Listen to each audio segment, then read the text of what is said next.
지난 2004년 3월 당시 노무현 대통령 변호 대리인단이었던 문재인은 누가 헌법재판소 재판관에게 대통령 탄핵 결정 권한을 줬을까?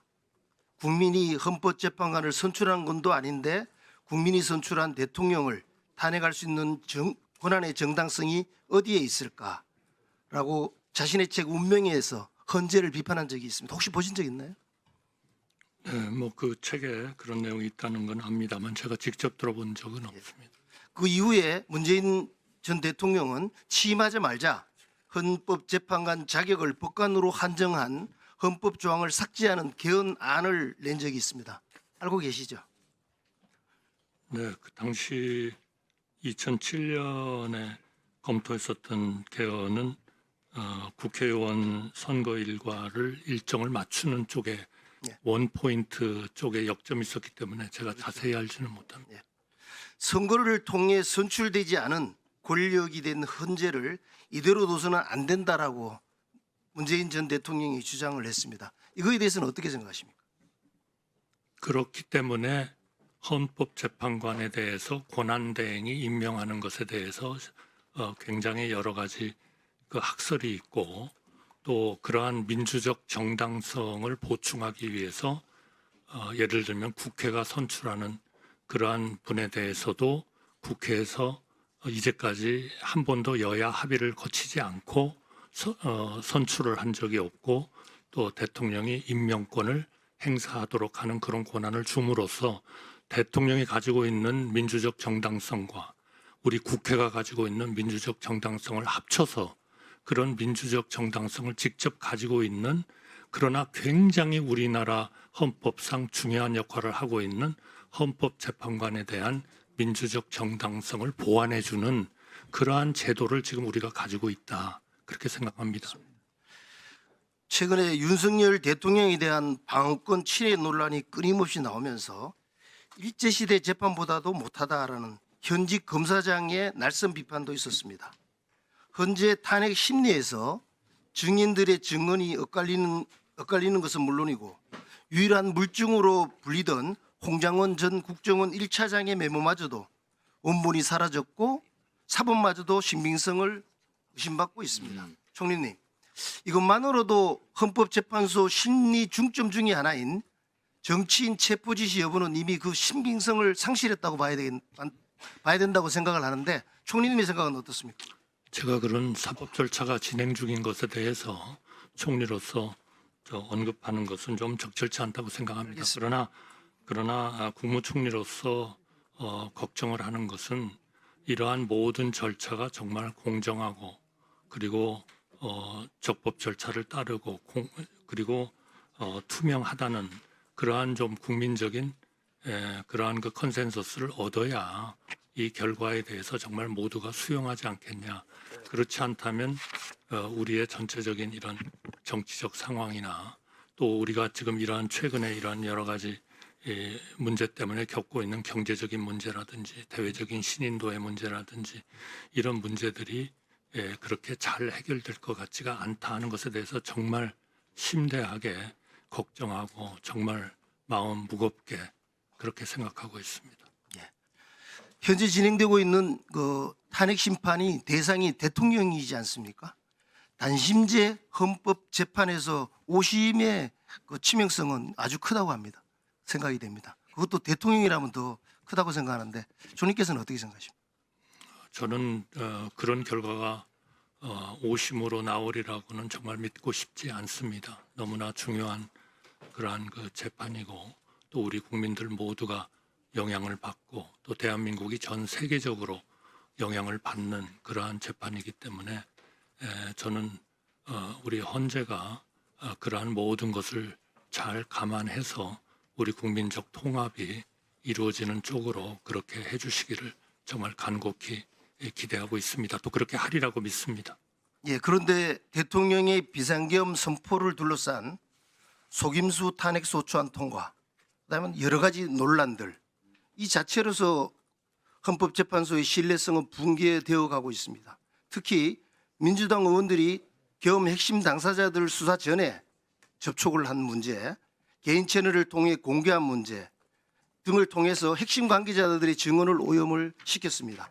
총리께서는 비상계엄 선포를 둘러싼 증언을 야당 의원 개인 채널이나 사적 면담을 통해서 사전에 공개한 행위에 대해서 어떻게 생각하십니까? 그 모든 점은 제가 어떤 판단을 하기는 저는 적절치 않다고 생각합니다. 수사와 또 우리의 그 사법 절차를 통해서 밖에는 밝혀질 수가 없는 일들이 아닌가 저는 그렇게 생각하고 있습니다.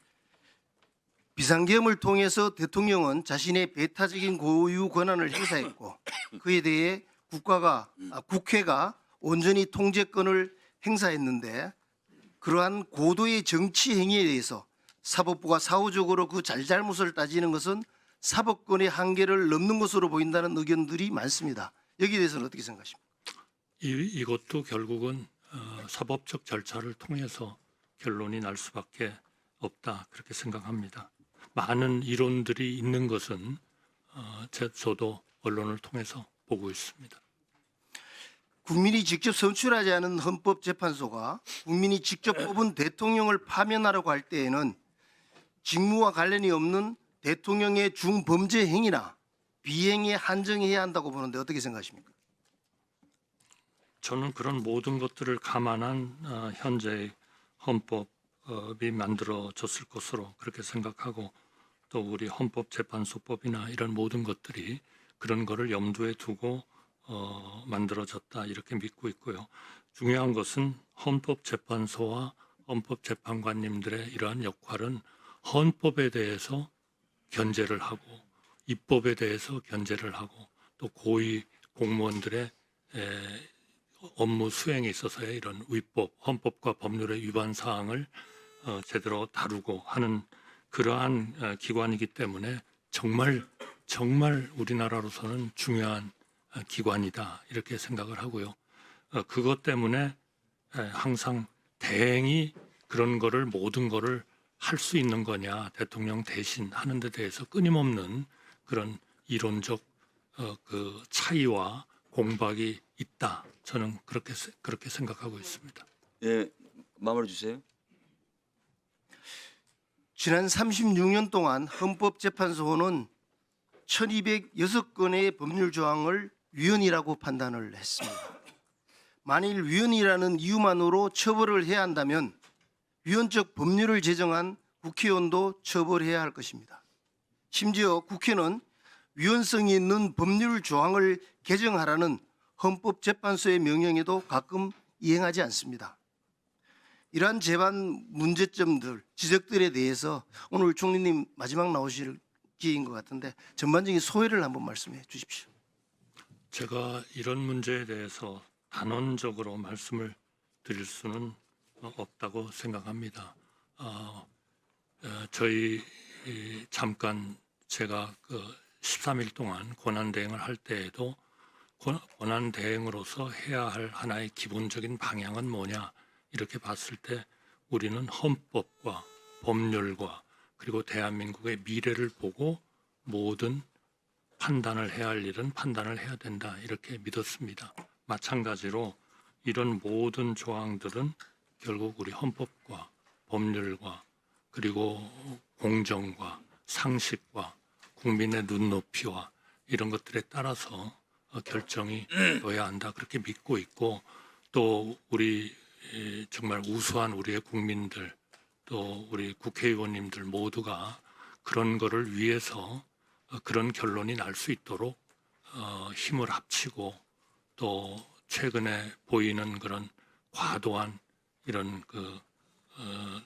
소위 하나의 그런 통합을 좀 이렇게 멀리 가는 것 같은 이런 일들을 정말 우리가 지혜를 모아서 해야 된다. 이것은 단순히 그냥 우리 나라의 하나의 문제가 아니라 우리나라가 앞으로 전 세계에서 커나가야 할 우리의 지금까지의 그런 능력을 꼭 그런 잠재력을 발휘할 수 있도록 하는데 결정적인 요소가 될 거다. 그거를 제대로 못할 때는 우리나라 앞날에 희망은 없다. 저는 그렇게 생각합니다.